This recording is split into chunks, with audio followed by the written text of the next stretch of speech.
मैं उसे नदी की सतह पर ढूंढ रहा हूं। अगर वो वही है जो मैं सोच रहा हूं तो वो जल्दी ही सामने आ जाएगा। तभी मैंने उसे देखा। सतह पर वो नजर आई। उसे तो मैं कहीं भी पहचान सकता हूं। उसके प्राचीन रक्षा तंत्र में एक ही कमी है, उसे सांस लेने के लिए बाहर आना पड़ता है। मुझे पूरा यकीन है कि ये शायद दुनिया में नदी की सबसे बड़ी मछली है और मेरी सबसे बड़ी दुश्मन भी। वो मछली जिसने वीरान झीलों में मछुआरों को उनकी डोंगी से धकेल कर मार डाला है। इस तरह की झीलों में वो मछली जो मेरे सीने से एक बार टकराई और मैं कई हफ्ते तक दर्द से कराहता रहा।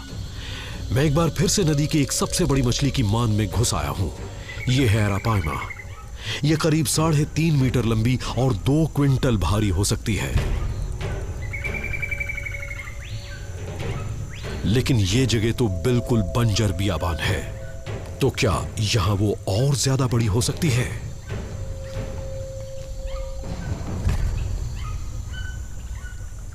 अचानक ही हालात मेरी उम्मीद से ज्यादा खतरनाक हो गए हैं। मछली है! अपने करियर के सबसे बड़े दानों की तलाश में मैं सैकड़ों किलोमीटर का सफर तय करके आ पहुंचा हूं दुनिया के एक अछूते वीराने में, जहां कहीं पर एक छिपी हुई झील है।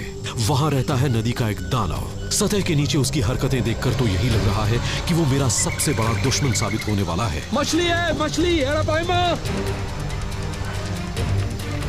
वो इतनी आसानी से हाथ नहीं आने वाली।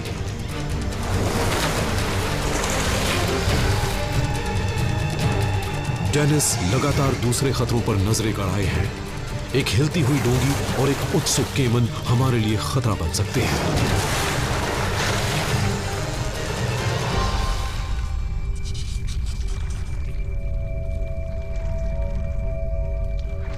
इस वीराने में मैं ये अंदाजा नहीं लगा पा रहा कि ये मछली ब्राजील की अरापाइमा से अलग होगी या नहीं, क्योंकि उसे तो मैंने देखा है। लेकिन अभी तो मेरा पूरा ध्यान लगा है अपनी डोरी पर, क्योंकि मेरे पास मौका है अपनी जिंदगी की सबसे बड़ी मछली पकड़ने का।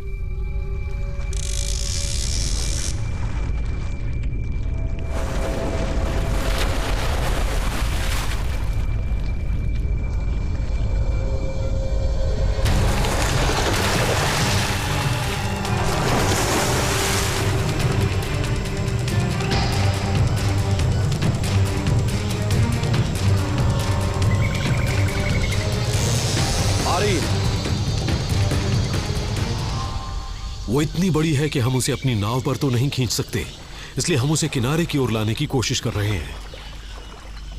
लेकिन अगर डोरी पेड़ों में फंसी तो हमारा खेल खत्म। यहां पर केमन भी अब ज्यादा दिलचस्पी लेने लगा है और उसकी नजरें मेरे ऊपर ही टिकी हुई हैं। मैं इसके लिए ही यहां आया हूं। मैं पानी में उतरने की कोशिश करता हूं।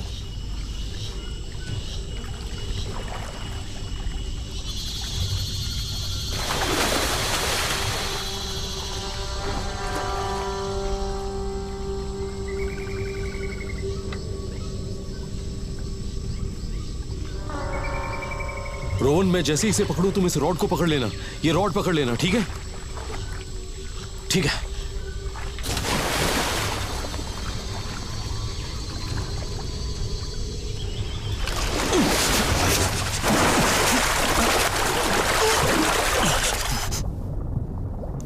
मैंने उस झील के दानों को पकड़ लिया है।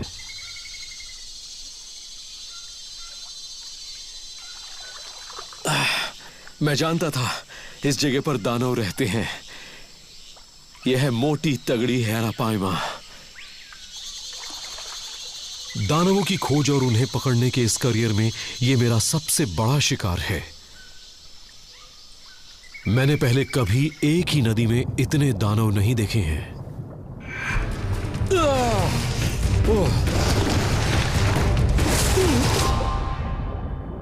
लेकिन मेरा यह शिकार और भी ज्यादा चौंकाने वाला है। ऐसा क्वीबो की अरापाइमा को देखने के बाद मुझे तो यही लग रहा है कि ये अमेज़न की अरापाइमा नस्ल की मछलियों से बिल्कुल अलग है और शायद ये एक नई प्रजाति की है। मैं इसका एक शल्क निकाल रहा हूं। इससे इस मछली को ज्यादा तकलीफ नहीं होगी, लेकिन इससे मिले डीएनए से शायद यह साबित हो जाए कि यह बिल्कुल नई प्रजाति की है। फिर मैं अपने शिकार को वहीं छोड़ दूंगा जहां से यह आई है। अरे अरे वो बहुत खूब।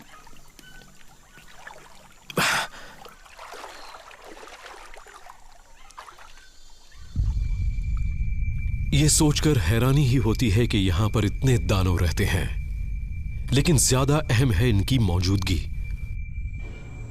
बहुत से लोग यही मानते हैं कि दानव सिर्फ हमें डराते हैं, लेकिन मुझे ज्यादा डर इस बात से लग रहा है कि हम जिस दुनिया में रहते हैं उसमें ये दानव खत्म हो रहे हैं। जिस दिन ये पूरी तरह खत्म हो जाएंगे उस दिन दुनिया की जंगली सरहदें खत्म हो जाएंगी। लेकिन जब तक मकुशी जैसे कबीले इनकी देखभाल करते रहेंगे, ऐसे क्वीबो के इन दानवों के बचे रहने की उम्मीदें भी बची रहेंगी। हमारा सफर 2 भाइयों के साथ शुरू हुआ था, लेकिन अब लगता है कि हम 3 भाई हैं। हम भाई ही तो हैं। उन्होंने मुझे जो राज बताए हैं वो मेरे लिए बड़े सम्मान की बात है। ये जगह अब मेरी यादों में बसी रहेगी। अब मुझे भी एहसास हो रहा है कि मैं जिस अनजान दुनिया में नदी के दानवों की तलाश में आया था, वो तो हर कदम पर मेरे साथ ही घूम रहे थे। नदी मेरे साथ थी।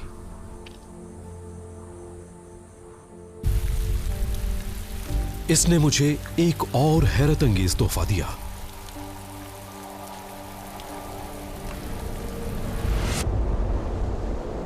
वो तोहफा दुनिया के सबसे बड़े कुदरती चमत्कारों में से एक है।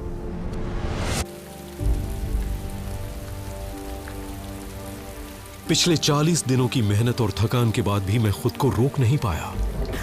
1 2 3 देखकर। हाँ! मैंने दोस्त बनाए, दानवों की खोज की। जेरेमी,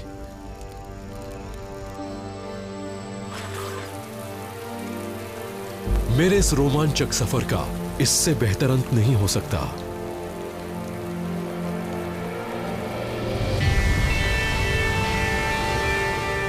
आप देख रहे हैं, यह है काइचर फॉल्स।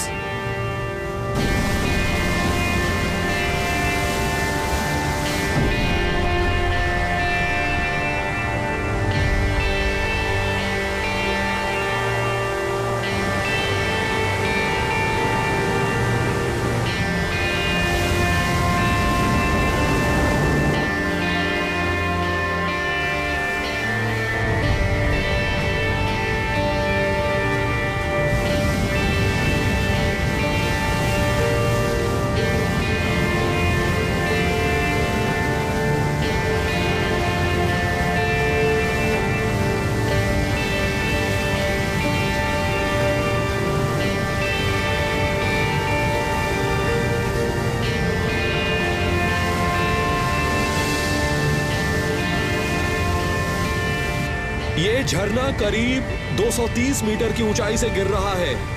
ये नायग्रा से 5 गुना ज्यादा ऊंचा है।